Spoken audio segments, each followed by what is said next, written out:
Whenever there is any talk on African history, what usually comes to mind to most of us is slavery. I believe our African history goes far beyond slavery.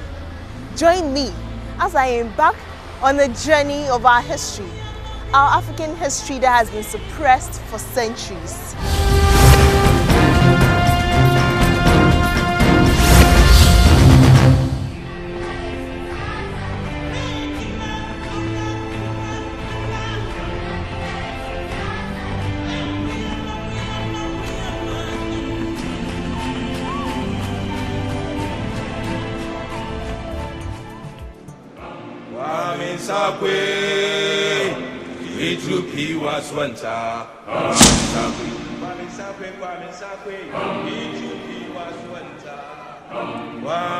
The African history is a great one. Unfortunately, very little of it is known to Africans, especially the younger generation.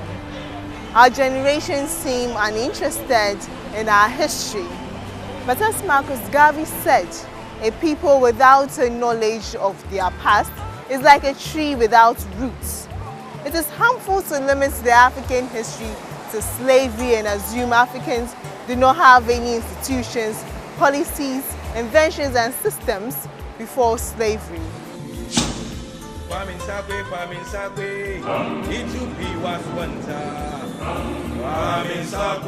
Have you ever heard of Julius Caesar? Yes, Julius Caesar, yes, I have. Julius Caesar, yeah. I have. Julius Caesar, yeah. Oh, of course. What of Imhotep? No, I have no idea. Imhotep? I don't think so. No, I have no idea. What is that? No. No. No, I haven't heard that. Imhotep is the first medical practitioner, the first doctor, and he was African. Oh, wow. Okay, that's interesting. So we have to do more about knowing about our own people and the great things that they have done. Okay, all right, thank you so much.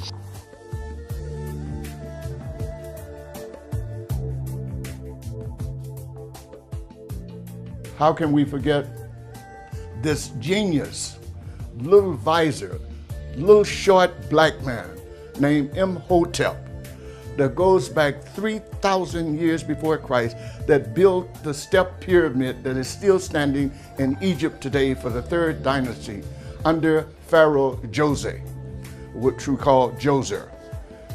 And he is registered in history as the first medical doctor and surgeon. But then again, as I said at the outset, our legacy has been hijacked. When Alexander the Greek invaded Kemet, they hijacked just about as much as they could of the good works of Imhotep. And the Greeks changed his name to Aesculapius. And if you do not know, in our medical institutions all over the world today, the oath that is taken by the initiates to be doctors, of course they say the Hippocratic Oath, and it is a hypocrite oath because Hippocrates was not the founder of medicine. Hippocrates came almost 2,500 years after Imhotep.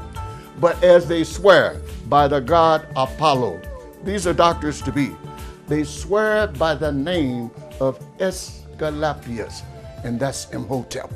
You understand me? The father of medicine. Ancient Africa had some of the world's greatest empires, such as the Nile Valley civilization, which lasted about 2,500 years. Ancient Kemet, now known as Egypt, and Nubia were both ethnic groups of indigenous African origin.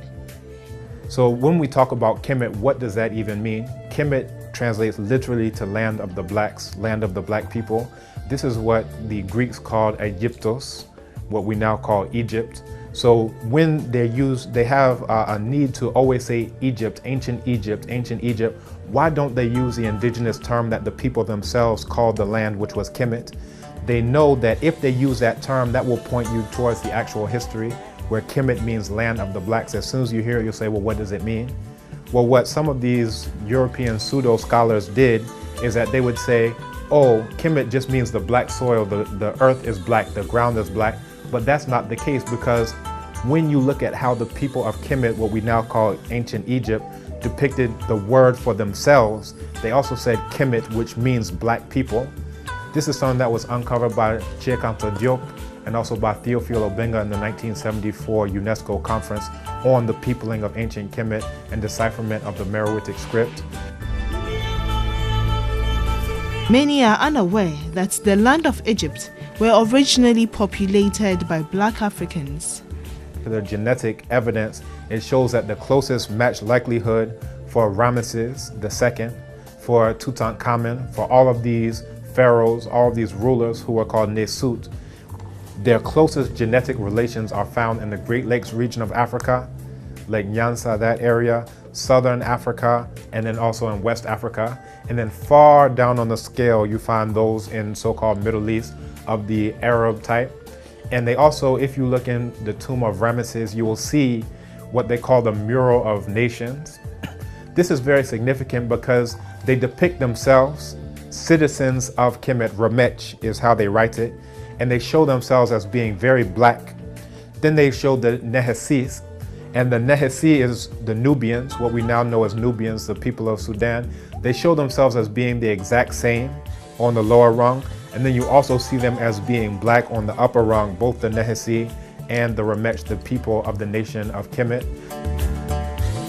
Africa did not only have the world's greatest kingdoms and empires, but also the world's greatest rulers. So Mentuhotep was one of the rulers of the 11th dynasty of Kemet. So he was also a great builder. He was someone who really helped to stabilize and solidify the power. And again, going back to the iconography, when you look at Mentuhotep, he looks just like any Ghanaian that you would see outside. Very dark, nose very broad, lips very full, that this is Mentuhotep. These are the ancient African rulers. So these are significant in the sense of letting us know that we did great things in the past, therefore we can also do great things in the present.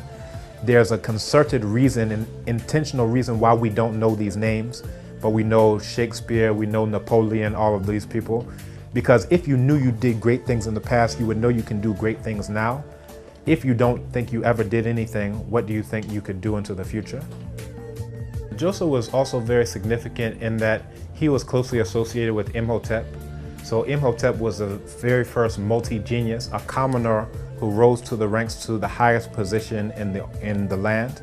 So Imhotep was the architect and builder of the very first pyramid, a black African just as Joseph. So when you see Joseph, you see him looking just like me, with locks, all of these things. And this is carved in stone so that they could not change it. It's almost like our African ancestors knew that if someone ever tried to change this, we have it in stone.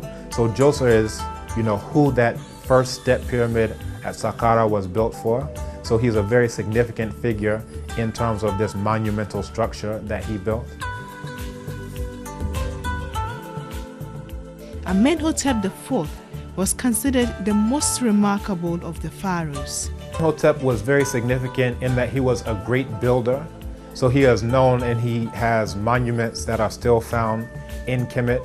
He was also the father, along with Queen T, the mother of Amenhotep IV, later known as Akhenaten, the founder of monotheism as it comes to the historical record, in the sense that he showed that all praise should go to Aten, represented by the sun. So Amenhotep was very powerful, very strong, and known for a peaceful and stable rulership. Women were not left out of ruling. Nefertiti, Queen T, and many others ruled with great magnitude.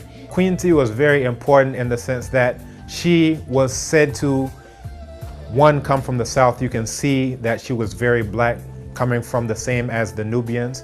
Also, she was said to be very influential in the life of Akhenaten, in the sense that she was bringing in concepts and ideas that were found further in the south, in places that we now understand associated with Nubia, Kush, further down into the Sudan.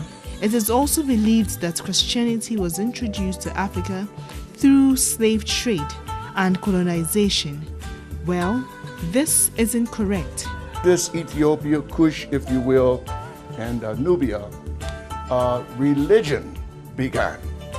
The first religious understanding of the great saints of the world was a trinity with Osiris, but the indigenous name was Asar.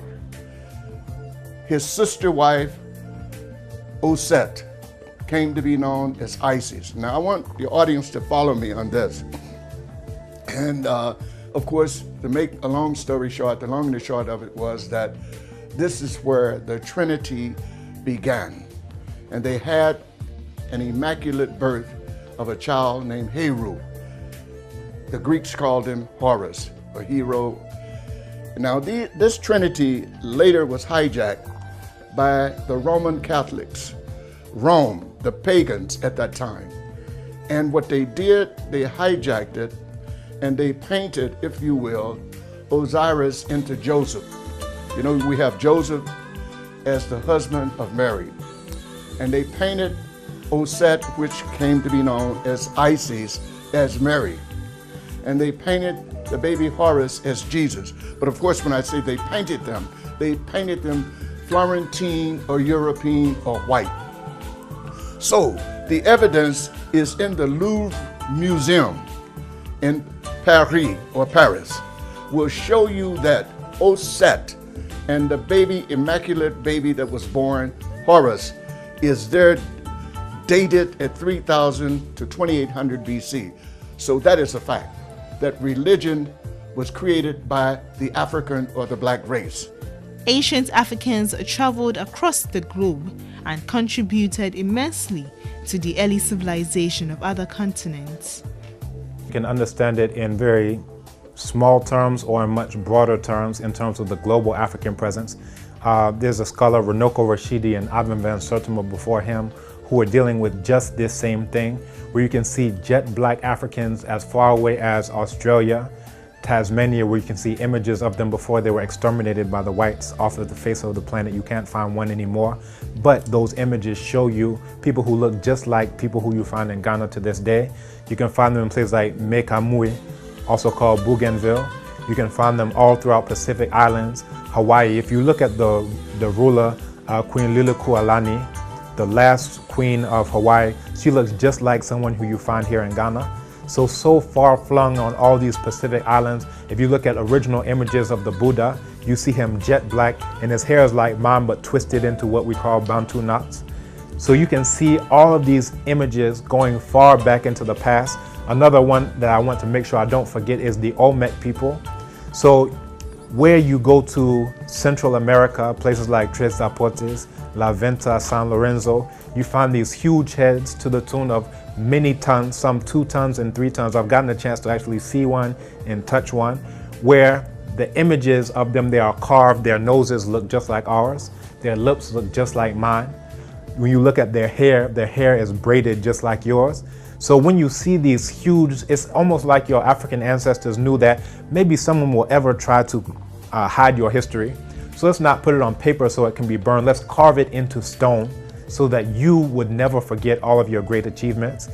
Because perhaps they knew something that we sometimes forget, that when you know you did great things in the past and sailed to these places in ships before Europeans ever knew anything about sailing, before the Moors went into Spain and Portugal and taught them about navigation, maybe someone will try to hide your history from you. So let's carve it in multi-ton boulders so that you would never forget it. Historical research has proven time, written language, Caesarean operation, and other great inventions emanated from Africa. We know that chemistry, chem, you understand what I mean, began in ancient Ethiopia. We know that astronomy began in ancient Ethiopia. Now, just to put that in perspective, astronomy, that is to say, the solar calendar, radiocarbon dated, as far as we know, 4,200, and if you will, 36 years before Christ. Some say 4,261 years, but whatever the case may be, it's over 4,000 years before Christ. And I'm not saying that we knew the calendar at that date because our civilization goes back, if not hundreds of thousands of years, I'm telling you, even millions. The solar calendar was created by the Nubians. And of course, Nubia was the mother of Kemet. And that was, that calendar was 365 days, 48 hours, 0.45, 0.44 seconds. And every fourth year, they would add a leap year to it. It was hijacked by Julius Caesar of Rome. Then after Caesar hijacked it, in 1508, the Catholic Church, Pope Gregory, he took it, and that's what we're using now for time. You understand me? They are the inventors of agriculture, science, medicine, dentistry, surgery.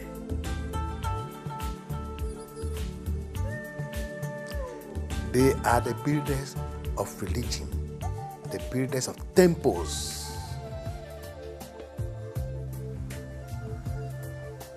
You might say, what happened to these people? Over a long period of time, a big civilization can fall. But we have some hallmarks by which we can dictate, where we can find some of these writings in Greek and Latin before we can go back and translate the hieroglyphics.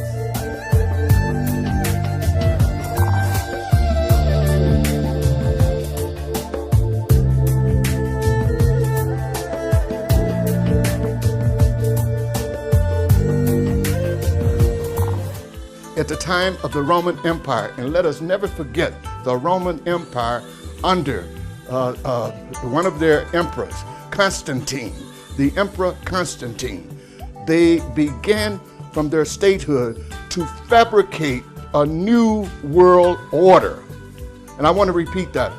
The new world order was started at this time around 325 BC at the Conference of Nicaea, where they re-established a world order, and the intent was to, if you will, Europeanize or whiteize the whole planet Earth. And all of the documentation, the records and things, they had hijacked it, mathematics, from Kemet and Nubia, astronomy. And so they institutionalized this, and they brought it into a church doctrine. And then it began the denigration of the black race. They began to establish fabricated stories that we were condemned by God because our forebear Ham, the Ham story, that had 4 sons, Mizraim, Punt, Cush, and Canaan. And they began to fabricate stories to the fact that we were a cursed people. And so we had been booted out of those areas, and we couldn't answer to that. We were running, taken to our heels, and the evidence will show historically that we did take to our heels. So then all of a sudden we find ourselves in a situation around, if you will, the 16th, 15th century with Don Diego Azambuja and the Portuguese, who have benefited from all this wealth of knowledge that our people had left. And when I say our people had left, we left from Kemet, Egypt, then we came over to Old Ghana, set up a splendid empire in Old Ghana. The Arabs and the Europeans burned it down by 1076, and it was started at 50 BC. Then we set up, if you will, the old Malian Empire with Mansa Musa. We were selling to the Americas. We established the Olmec civilization there. Then we set up, if you will, Songhai. And all of these empires were attacked and burnt to the ground by Arabs and Europeans. So I'm saying this to say, as a prelude, what was coming now was the trans-Saharan slave trade. That was going to be an impact upon the African race where we still today have not recovered. Then to add insult to injury came the transatlantic slave trade. The Arabs showed the Europeans how to get to us, and this is why the Europeans came 600 years after the trans-Saharan slave trade. The transatlantic slave trade began. And we know that the transatlantic slave trade lasted for a period consecutively 400 years. And according to UNESCO, over 210 million Africans were murdered during that period of time. So we came to a point during the Atlantic slave trade where all learning and productivity of the black race came to a total standstill. But the Atlantic slave trade, and according to UNESCO, the trans-Saharan slave trade, 1,200 consecutive years of enslaving the black man brought us to a complete halt. And we are yet rocking and reeling as we speak today in the year of 2015, trying to recover from the damage that they had done. So if you want to know the question, why do we not have this information? I am telling you, ladies and gentlemen, right now, as the late Dr. John Henry Clark said, he said the Europeans were the first people that ever colonized knowledge. They colonized knowledge. So that simply means that they put the lid on all of our knowledge, stamp approved it and say that they did it, and then doctored on it, and then they sold it back to us, only in the sense to keep us under their control. And that's exactly what is happening right now. We have a Eurocentric educational curriculum, and this is why our children cannot move forward. This is why Africans are leaving the continent today in flight, braving the waters of the Mediterranean, dying in the thousands, dying on the Atlantic, dying in the Sahara Desert, because they believe there's nothing at home. And we have everything in the world at home. And all you got to do is look around you today and see how many Europeans, Chinese, and other foreigners who are coming to our homeland today. And we don't see it because the educational system has miseducational system, has deadened our brains where we cannot see it. Take this information with you and use it as a key and a tool to move our people forward. We owe it to ourselves as a people to know our history, more especially when it has been engraved in stone and has stood the test of time.